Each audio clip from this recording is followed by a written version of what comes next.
वो मंत्री जिनकी 24 घंटे से तलाश चल रही थी, सुर्खियों में जिनकी फरारी की बात चल रही थी, यूपी सरकार के वो मंत्री राकेश सचान खुद मीडिया के सामने आए, खुद पर लगे आरोपों पर आश्चर्य जताया, शनिवार दोपहर से सामने आने तक का पूरा किस्सा सुनाया।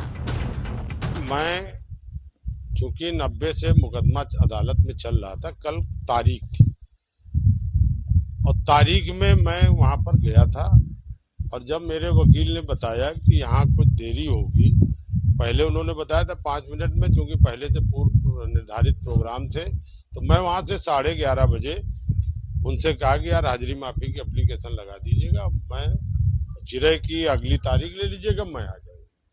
मैं वहां से निकल आया। राकेश सचान को कानपुर की अदालत ने शनिवार को आर्म्स एक्ट में दोषी ठहराया था। कोर्ट के पेशकार ने आदेश की कॉपी लेकर भागने का आरोप लगाया था। पुलिस में बाकायदा तहरीर दी गई। मंत्री जी की तलाश में टीम भी लग गई। आज तक की टीम भी मंत्री जी के आवास पर पहुंची। जनता दरबार के समय पर मुलाकात की कोशिश की, लेकिन ना तो वहां जनता मिली और ना माननीय मंत्री। माननीय मंत्री जी से आवास पर मिलने का समय सुबह 9 से 11 बजे तक। मंत्री जी का नाम राकेश सचान, मंत्री यूपी सरकार। यूं तो मिलने का समय 9 से 11 का है और इस वक्त हमारी घड़ी में समय कुल 9:15 हो रहा है, पर ना यहाँ पर जनता है, ना दरबार लगा है और ना माननीय मंत्री राकेश सचान की आवास पर मौजूदगी है। आज तक संवाददाता ने आवास के सामने से ही मंत्री जी को फोन लगाया, उनके फरार होने की खबरों वाला सवाल उठाया।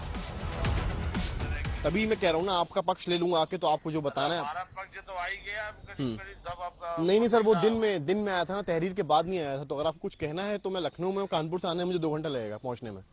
तो मैं नहीं, आप अभी मत आइएगा और मैं जो है फिर शाम तक कोई न कोई बताता हूँ आपको।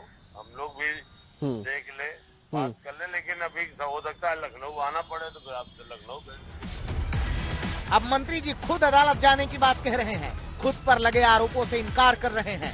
उसके बाद जब हमने देखा तमाम मीडिया में और सोशल मीडिया में चल रहा है, तो मैंने अपने सारे कार्यक्रम जो हमारे थे मिर्जापुर के, आज बनारस में मेरे प्रोग्राम थे, उनको निरस्त करके मैं यहीं कानपुर अपने आवास में हूँ और मैंने ये फैसला किया है कि मैं कल अदालत के सामने अपना पक्ष अपने वकीलों के द्वारा रखूंगा और जो ये भ्रामक प्रचार है ये निराधार है। लेकिन इस सफाई के बाद भी आदेश की कॉपी लेकर भागने वाले आरोप पर सियासी लड़ाई छिड़ी हुई है। इसी बहाने विरोधी योगी सरकार पर हमला बोल रहे हैं। हम लोगों ने मूवी देखी भाग मिल्खा भाग।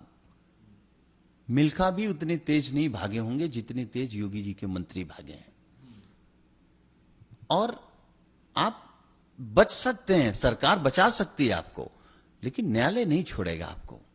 तो बीजेपी में गिट्टी चोर, मिट्टी चोर और कितने प्रकार के चोर, ये सब अभी धीरे धीरे सब चोर सामने आ जाएंगे।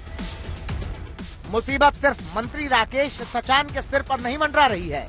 यूपी सरकार के एक और मंत्री संजय निषाद पर भी गिरफ्तारी की तलवार लटक रही है। कोर्ट ने संजय निषाद के खिलाफ गैर जमानती वारंट जारी किया है। हिंसा के पुराने मामले में संजय निषाद की गिरफ्तारी का आदेश दिया है। सरकार बंधुओं के माध्यम से पता चला कि कसरवल कांड का जो आंदोलन हुआ था, उसमें जो निषाद आरक्षण के लिए को लेकर जो मुकदमे हुए थे निराधार, सीजीएम कोर्ट में गोरखपुर ने जमानती वारंट जारी किया है। फिलहाल मैं आधिकारिक तौर पर आंध्र प्रदेश गया हूँ और 10 तारीख को पता चला कि तारीख है, मैं न्यायालय के समक्ष उपस्थित होकर अपना पक्ष रखूंगा।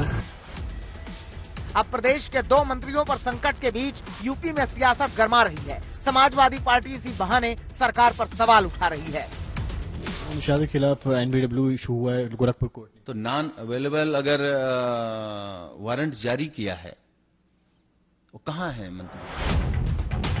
मंत्री राकेश सचान अब अपनी सफाई दे रहे हैं।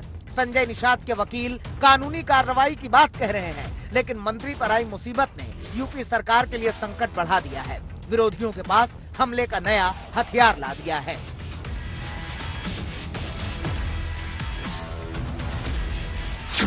कानपुर से रंजय सिंह के साथ समर्थ श्रीवास्तव, लखनऊ, आज तक।